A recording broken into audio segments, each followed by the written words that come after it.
चलिए let start. अभी तक हम जो अंग्रेजी साम्राज्य का प्रतिकार और संघर्ष दोनों चीजें हैं, हमने अभी तक उसकी पृष्ठभूमि पढ़ते रहे हम। देखिए यहां से अब यहां पर इतिहास की समझ लीजिए कि टर्निंग मोड़ ले रहा है, एक मोड़ ले रहा है। अब जो घटनाएं घटती है, एक नाम है राजनीतिक चेतना। 1858 के बाद राजनीतिक आंदोलन का दौर शुरू हो जाता है और उस आंदोलन के साथ साथ दो चीजें साथ में चलेगी, ध्यान रखना। एक वो जो किताबों में है, एक जो वास्तविक है, क्योंकि इस दौर में हमें आजादी दिलवाने में काफी अहम भूमिका इसमें अदा हुई, परंतु इसके साथ साथ हर आंदोलन के पीछे बैकग्राउंड में एक ऐसी इतिहास का एक ऐसा पहलू पल रहा था, इतिहास का ऐसा कालखंड था जो डूबा हुआ था अंधेरे में, परंतु आजादी उससे दिलवाई। आपकी किताबें कहती है कि इनसे आजादी मिली, नहीं, आजादी इनसे नहीं मिली। आजादी ये जो घटनाएं घटी, इन घटनाओं के पीछे, पर्दे के पीछे कुछ चीजें ऐसी रोल कर रही थी, कुछ भूमिका ऐसी थी जो हमेशा गुमनामियों के अंधेरों में खो गई, जो कभी भी लाइमलाइट में नहीं आई। वो उस नींव की ईंट की तरह थी। जैसे कि आप देखिए, आप रोलर टेक पढ़ोगे, जलियांवाला बाग पढ़ोगे, जलियांवाला बाग में लोग मारे गए थे, ये इतिहास कहता है, पर उसके बैकग्राउंड में जो कहानी चल रही है, ये जलियांवाला बाग एक राजनीतिक आंदोलन था, परंतु इसका इम्पैक्ट इतना गहरा पड़ा था कि जलियांवाला बाग ने उधम सिंह को पैदा किया, जलियांवाला बाग ने भगत सिंह को पैदा किया। वो उधम सिंह जिसने कई सालों के बाद इंग्लैंड की संसद में जाके जनरल डायर को गोली मार दी, वो भगत सिंह जलियांवाला बाग की उपस्थिति जो कि 22 साल की उम्र में, 23 साल की उम्र में हंसते हंसते फांसी पे चढ़ गया। तो घटना कौन सी दिखती है आपको? जलियांवाला बाग। आपको उधम सिंह और भगत सिंह नजर नहीं आएंगे, पर जलियांवाला बाग से ज्यादा आजादी दिलवाने में मदद किसने की? भगत सिंह ने और उधम सिंह ने। तो इसी तमाम घटनाओं के पीछे की घटनाएं मैं आपको ले जाऊंगा आपको उसके साथ, ताकि इस पाठ को समझने में आपको आसानी हो और इस पाठ के साथ इंसाफ कर सको। सबसे पहले देखिए 1858 के बाद राजनीतिक चेतना। ये 1857 गदर की क्रांति का दौर खत्म हो चुका था, हम हार चुके थे और आजादी की पहली लड़ाई अंग्रेजों ने पूरी तरह से दमन करके हमें कुचल दिया था, ये हम पढ़ चुके थे। और उसके बाद देखिए 1868, ये कुछ तारीखें ध्यान रखना। आने वाले समय में जब एसटीसी का एग्जाम दोगे, बीएड का दोगे या कोई भी कॉम्पिटिशन एग्जाम दोगे, यही सब तारीखें आएगी। नोट्स बनाने के लिए मैं इसलिए कह रहा हूँ सामाजिक ज्ञान के लिए, क्योंकि जब आपको जीके की जरूरत पड़ेगी आने वाले 3-4-5 सालों के बाद नौकरियों के लिए, तब वो रजिस्टर वापस काम आएगा। आप देखना इस रजिस्टर में से भी कितने क्वेश्चन है, ऑप्शन वाले वो उठा के पूछता है, इसलिए जरूरी है। 1868 देखिए, अब यहां पर कांग्रेस का बीजारोपण हो रहा था। कांग्रेस बनी नहीं थी, कांग्रेस पैदा नहीं हुई थी। ये समझो कि कांग्रेस एक गर्भ में पल रही थी, गर्भ में एक छोटा सा शिशु बीज अंगड़ाई ले रहा था। उसकी जो शुरुआत हुई, भारतीय इतिहास का सबसे काला अध्याय बताऊं मैं, साली हमारी शुरुआत ही खराब हुई, तो इतिहास दागदार होना ही था। सबसे बड़ी प्रॉब्लम थी 1868 में क्रिस्टोदास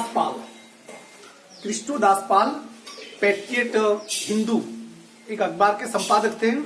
उन्होंने अपने अखबार में सबसे पहले आवाज उठाई कि हमें भारतवासियों को भी संवैधानिक सरकार मिलनी चाहिए, या नहीं सॉरी, भारत में भी संवैधानिक सरकार होनी चाहिए, भारतीयों की नहीं होनी चाहिए। इसकी होनी चाहिए, तुम ही लोगों की होनी चाहिए, पर जैसे तुम्हारे वहां सरकार है, इंग्लैंड में सरकार है, ठीक वैसी सरकार भारत में भी होनी चाहिए। ये सबसे पहली आवाज किसने उठाई थी? क्रिस्टोदास पाल ने 1868 में।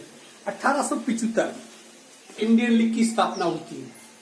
ये एक ऐसा दल बनाया गया जिसका काम था कि बुद्धिजीवी लोगों का संगठन बनाए, ताकि अपने एक दूसरे से विचारों का क्या कर सके, आदान प्रदान कर सके। और उसके बाद है 1876 इंडियन एसोसिएशन, सुरेंद्र पाल। आप देखिए धीरे धीरे कांग्रेस की भूमिका यहाँ पर बन रही थी। जब भी मैं कांग्रेस शब्द का इस्तेमाल करता हूं तो उसका राजनीतिक अर्थ कोई मत लगाना। जिस कांग्रेस की बात कर रहा हूं मैं 100, 125, 150 साल पहले की कांग्रेस की बात कर रहा हूं। आज और उसके बीच में बहुत बड़ा फासला है। इसलिए आज की कांग्रेस से अर्थ लगा के अर्थ का अनर्थ मत कर देना। इससे कोई राजनीतिक अर्थ नहीं है, सिर्फ मैं इतिहास की बात कर रहा हूं, अभी राजनीति की नहीं। 1876 में इंडियन एसोसिएशन की स्थापना की सुरेंद्र पाल। प्रश्न क्या पूछेगा, इंडियन एसोसिएशन की स्थापना किसने की थी? सुरेंद्र पाल ने।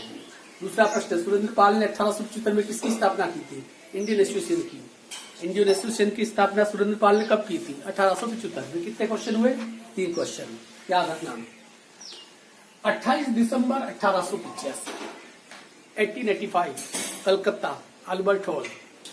वहां कुछ 70 लोग इकट्ठे हुए थे। कितने? 70 लोग ही थे, 700 को 72 प्रतिनिधि। कितने? 72 प्रतिनिधि। तेजपाल संस्कृत कॉलेज, उस कॉलेज में जिस दिन कांग्रेस की स्थापना हुई थी उस दिन कितने लोग इकट्ठे हुए थे? 72 लोग, 72 प्रतिनिधि पूरे भारत से वहां पर इकट्ठे हुए थे।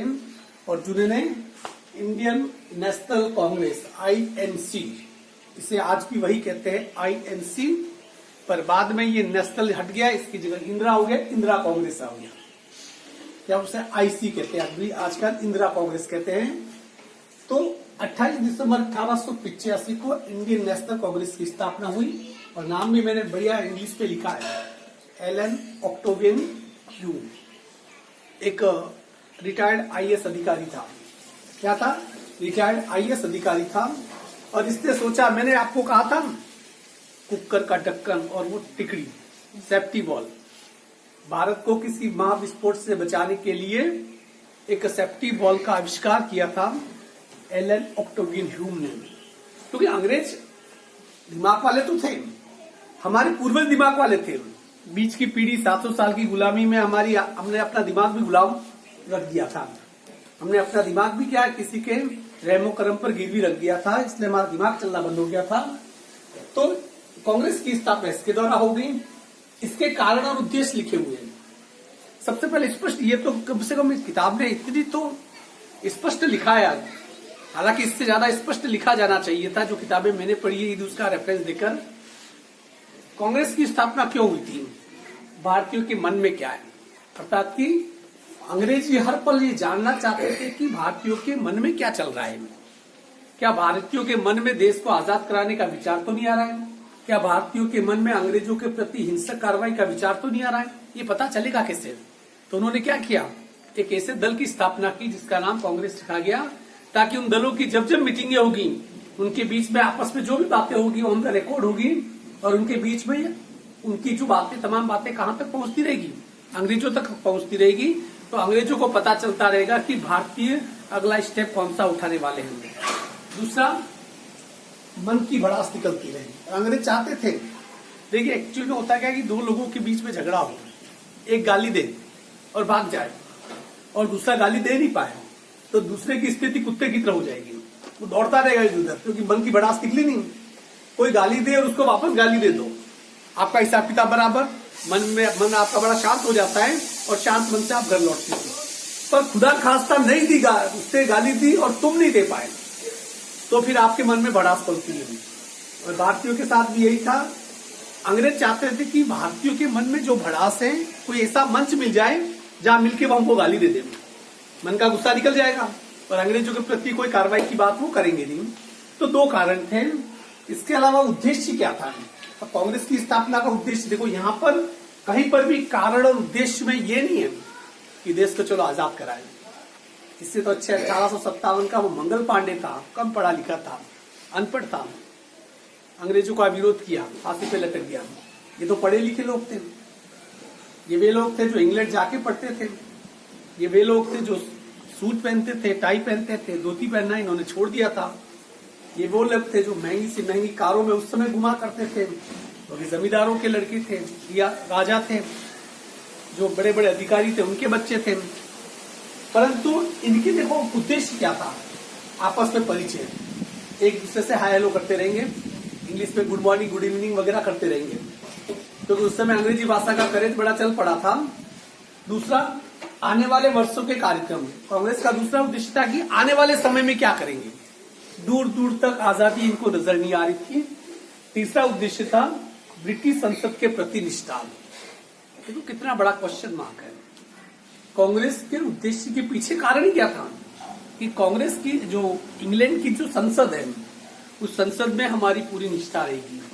मतलब ये कि जिन्होंने हमें जंजीरों से जकड़ा हुआ है, जिन्होंने हमें एक प्रकार से खुली जेल में रखा हुआ है, हम उनकी चरण पादुकाएं पूज रहे हैं, उनके पैरों को धोकर हम चरणामृत का पान कर रहे हैं। इसका मतलब ये कि उन सभी कांग्रेस जो जिन्होंने स्थापना की थी, इंग्लैंड की जो संसद में पूरी तरह से निष्ठा थी कि भारत के लिए जो इंग्लैंड की संसद करेगी सर्वोपरि है। इसीलिए तो कहा गया इसकी संसद को भारत भाग्य विधाता, कि भारत की भाग्य का फैसला करने वाले कौन है? अंग्रेज है। और ब्रिटिश लास्ट था भारतीय संसद का रूप, और वो धीरे धीरे चाहते थे कि ये कांग्रेस किसका रूप ले लें? भारतीय संसद का रूप। यहां पर इस उद्देश्य में कहीं पर भी नहीं है कि देश को आजाद करा ले। क्या था इनका? देखो यहां पर एक तो संसद के प्रति निष्ठा, और धीरे धीरे उनकी जगह कौन ले ले? हम ले लें। अर्थात कि जितने पदाधिकारी थे कांग्रेस में, वो चाहते थे कि धीरे धीरे हम ही संसद बन जाए, अर्थात कि ये देश की जनता एक गुलामी को छोड़े और हम देशों के गुलाम बन जाए। और 1947 के बाद ठीक यही हुआ। क्वेश्चन पूछ सकता है कांग्रेस की उद्देश्य क्या थे, स्थापना के उद्देश्य क्या थे, पूछ सकता है। अब देखिए यहाँ पर ये लगभग यहाँ से 1885 कांग्रेस की स्थापना के बाद भारतीय राजनीति को दो चरम रूपों में जाना जाएगा। एक तो 1885 से 90, इसे कहते हैं राजनीतिक भिक्षावृत्ति का युग। कांग्रेस की उस समय राजनीतिक भिक्षावृत्ति का मतलब क्या है, समझिए इसे। राजनीतिक भिक्षावृत्ति का मतलब ये है कि हम अपने अधिकारों के लिए भीख मांगते थे अंग्रेजों से कि भैया ये कर दो, हाथ जोड़ते थे, पैर पड़ते थे, हम उन्हें प्रेम से कहते थे, हम उन्हें एप्लीकेशन लिखते थे, हम उन्हें राय देते थे, पर नहीं, हम उनका विरोध नहीं कर पाते थे, क्योंकि आप विरोध करोगे तो फिर इंग्लैंड की संसद में आपकी निष्ठा ही नहीं हुई, इसलिए विरोध नहीं कर सकते थे। इसलिए ये जो दौर था 5-7 सालों का कांग्रेस की स्थापना के समय के दौर में, उसके प्रारंभ के दशक में, जिसे राजनीतिक भिक्षावृत्ति कहा जाता था।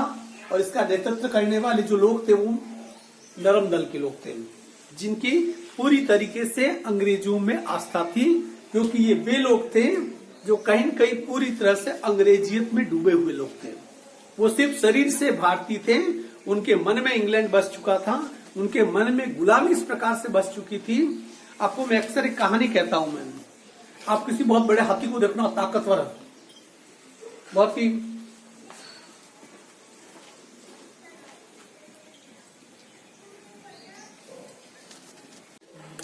हाँ, तो हम बात कर रहे थे दूसरा जो था 1905 से 1919 अतिवादी राजनीति में हवा बदल रही थी। जो अंटार्कटिका की तरह जमी हुई बर्फ थी, धीरे धीरे पिघल रही थी। हवाओं में जो घुटन थी वो भाप बनकर ट्रांसफर हो रही थी। ये आया 1905 से लगाकर 1919 का दौर, जिसे कहा गया अतिवादी राजनीति। तो इस शब्द से ही मुझे परहेज है, ये नहीं होते तो देश आजाद नहीं होता। ये तो इनकी वजह से हम बहुत लेट हो गए, इनकी वजह से हो जाते हैं। इसे कहा गया गरम दल। इसलिए भारतीय राजनीति में दो दल माने गए, नरम दल और गरम दल। नरम दल में ये गांधी जैसे लोग थे, फिरोज शाह जैसे लोग थे, ऐसे वो पुराने मौलाना जैसे लोग थे, जो सिर्फ हाथ जोड़कर भीख मांगने में यकीन रखते थे। दूसरी तरफ गरम दल, इसमें थे लाल, बाल और पाल। इसको शॉर्ट में नाम बोल रहा हूं, बाल गंगाधर तिलक, लाला लाजपत राय और बिपिन चंद्र पाल। ये थे बूढ़े लोग, पर लगता ये था कि इनकी नसों में जवान खून दौड़ रहा था। इधर बहुत सारे जवान भी लोग थे, पर ऐसे लग रहा था कि उनकी नसों में खून बर्फ बन के जम गया है। आप देखिए, पूरा इस इतिहास को उठा के देख लीजिए आप, जो जितनी भी बड़ी बड़ी घटनाएं घटी है इसकी वजह से। लाला लाजपत राय, लाल, उन्हें नहीं मारा होता तो भगत सिंह सैंडर्स की हत्या नहीं करते और फांसी पे नहीं लटकते। और भगत सिंह जब फांसी पे लटक गए, पूरा देश उबल गया, हर घर से भगत सिंह निकलने लगा था। यदि गोखले नहीं होते तो गांधी नहीं होते, क्योंकि महात्मा गांधी के राजनीतिक गुरु कौन थे? गोखले थे। तिलक वगैरह ये लोग नहीं होते। इनकी बहुत सारी कहानियां है। देश को जगाने का काम इन लोगों ने किया। जो गर्मपंथी आंदोलन था, जिसे लाल बाल पाल कहा गया, उनमें से देखिए उनकी जो जो मांगे थी, स्वराज्य के बिना सब व्यर्थ। इन्होंने एक ही लाइन, इनकी जब से एक सूत्री मांग थी, जब तक स्वराज नहीं मिले, स्वराज का मतलब अपना राज नहीं मिले, तब तक हम कभी भी इसके लिए फिर कितने भी काम कर दी जाए सब कुछ व्यर्थ है। लेकिन इन लोगों ने हमारे पांव में बेड़ियां डाल रखी थी, और जितनी बड़ी बेड़ी होती है ना, उतना ही ऊंचा उठने का विचार पैदा होता है। इस प्रकार से देखिए कई बार क्या होता है कि हम मानसिक रूप से गुलाम हो जाते हैं। इसे थोड़ा समझिएगा, मानसिक रूप से गुलाम कैसे होते हैं। आपने देखा होगा कि बहुत बड़ा हाथी, दुनिया का सबसे ताकतवर जानवर, उस हाथी अक्सर किसी पेड़ से बंधे हुए देखेंगे तो पतली से रस्सी से बांध दिया जाता है पेड़ से। उस रस्सी को देख के आपको हंसी आती है कि हाथी एक झटके से यूं रस्सी तुड़वा देगा, पर वो रस्सी नहीं तुड़वा पाता है। ठीक है, वो रस्सी नहीं तुड़वा पाता है। क्यों? क्योंकि जो बड़ा हाथी होता है, वो जब बच्चा होता है बिल्कुल छोटा, तभी उसी रस्सी से बांधा गया था। और हाथी का जो छोटा सा बच्चा होता है, वो उस रस्सी को नहीं तोड़ सकता था। उसने बचपन में बहुत कोशिश की थी उस रस्सी को तोड़ने की, पर वो तोड़ ही नहीं पाता था। फिर धीरे धीरे उस हाथी को पूरा यकीन हो गया कि रस्सी मुझसे कभी टूटेगी नहीं। और वही हाथी जब बड़ा हो गया, ताकतवर बन गया, तो उसके पैरों में वही रस्सी बंधी हुई है, और उसके मन में मानसिक रूप से वो गुलाम हो चुका है। उसके मन में ये है कि ये रस्सी तो मुझसे कभी टूटेगी नहीं, और एक कोशिश भी नहीं करता। एक पैर जोर से झटका मार दे, वो रस्सी क्या हो जाएगी? टूट जाएगी। ठीक इसी प्रकार से इन लोगों की वजह से हम मानसिक रूप से गुलाम हो गए थे, और इन लोगों ने अब धीरे धीरे जाके, मैंने कहा, हवा बदल रही थी। इन्होंने सबसे पहले स्वराज्य के बिना सब व्यर्थ है। क्या कहा? स्वराज्य नहीं है, खुद का यदि शासन नहीं है, तो फिर आप कितने भी कल्याणकारी काम कर दो, कितने कॉलेज खोल दो, रेलवे पटरियां बिछा दो, टेलीफोन लाइनें बिछा दो, सब सुविधाएं कर दो, पर जब तक खुद का राज नहीं है तब तक सब व्यर्थ है।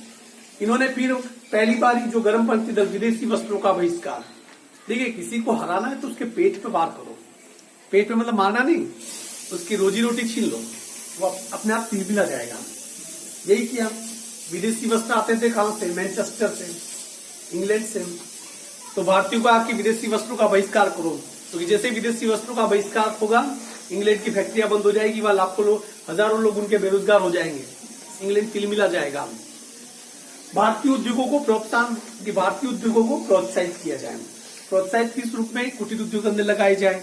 जो पुश्तैनी जो काम थे, अंग्रेजों ने जिन्हें खत्म कर लिया था, नष्ट कर लिया, तो उन्हें वापस चालू किया जाए।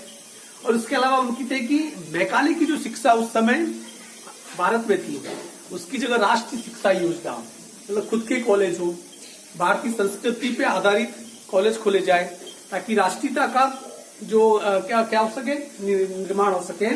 तो ये सब चीजें, ये पहली बार ऐसा हुआ था। आप देखिए इनके कारणों में, जो 4 कारणों में, इसमें एक आजादी की महक आ रही है। ये लग रहा है कि ये लोग आजाद होना चाहते हैं। अब इसके बाद सबसे बड़ा पहला आंदोलन हुआ था हमारे होम रूल जैसे मूवमेंट, जिसे कहते हैं होम रूल का मतलब स्वशासन, खुद का शासन। और ये इस देश की बड़ी विडंबना ये रही थी कि जब तक किसी चीज को कोई गोरा शुरू नहीं करे तब तक हम मानते ही नहीं।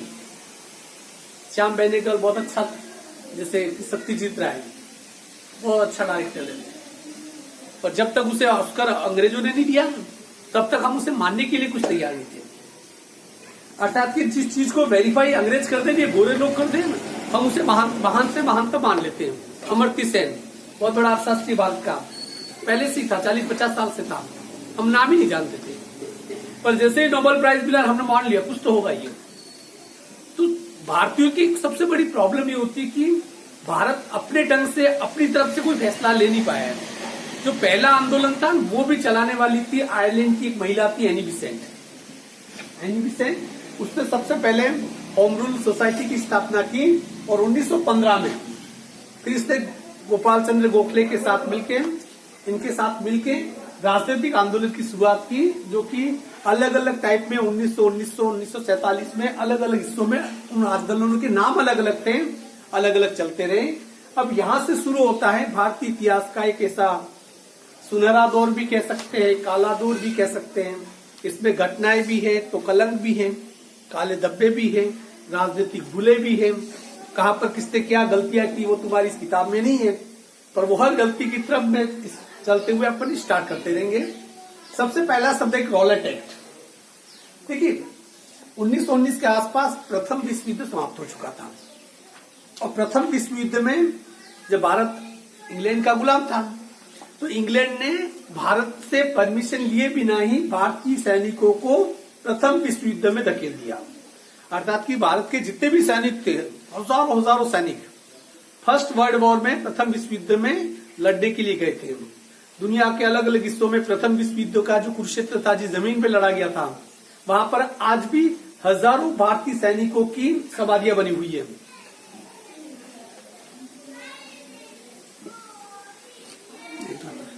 हाँ, वहां पर हजारों सैनिकों की क्या बनी हुई है, कब्रें बनी हुई है, समाधियां बनी हुई है।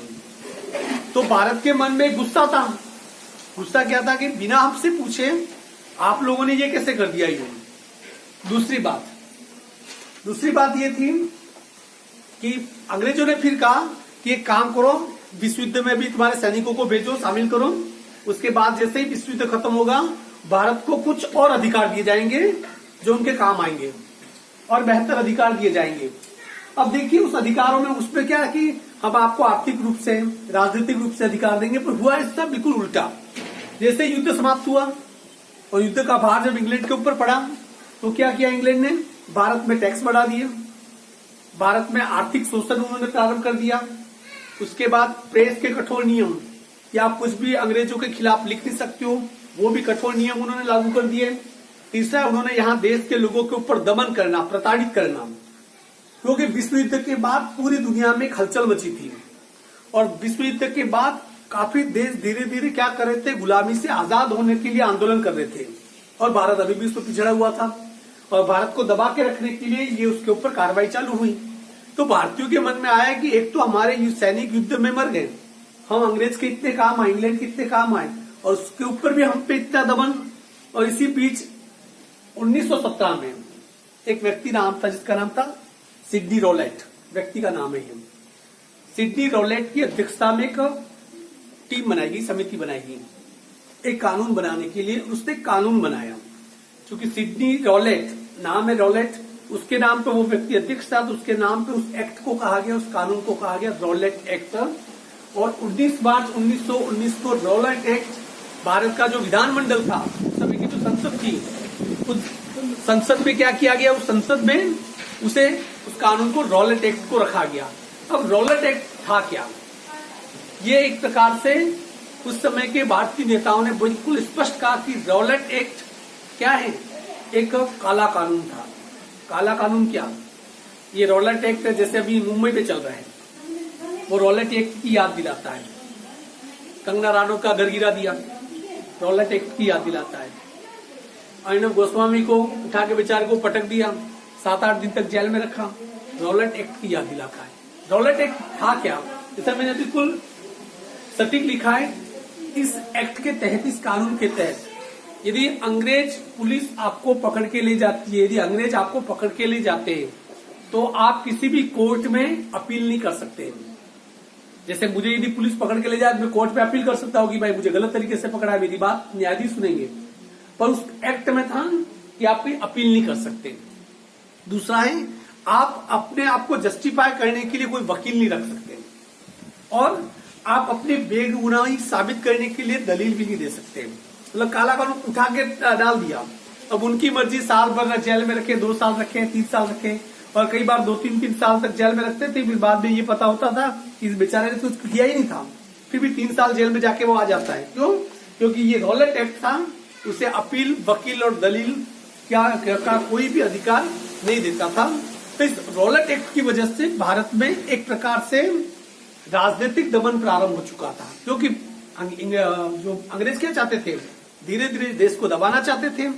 इस रोलर टैक्स का विरोध पूरे देश में होने लगा और उस विरोध, छोटे मोटे विरोध सब जगह हो रहे थे। 13 अप्रैल 1919 अमृतसर में एक जगह जलियांवाला बाग। देखिए वहां पर देखा जाए तो रॉलेट एक्ट के विरोध के लिए एक रैली थी, पर रैली में 20,000 लोग आ जाएंगे ये किसी को पता नहीं था।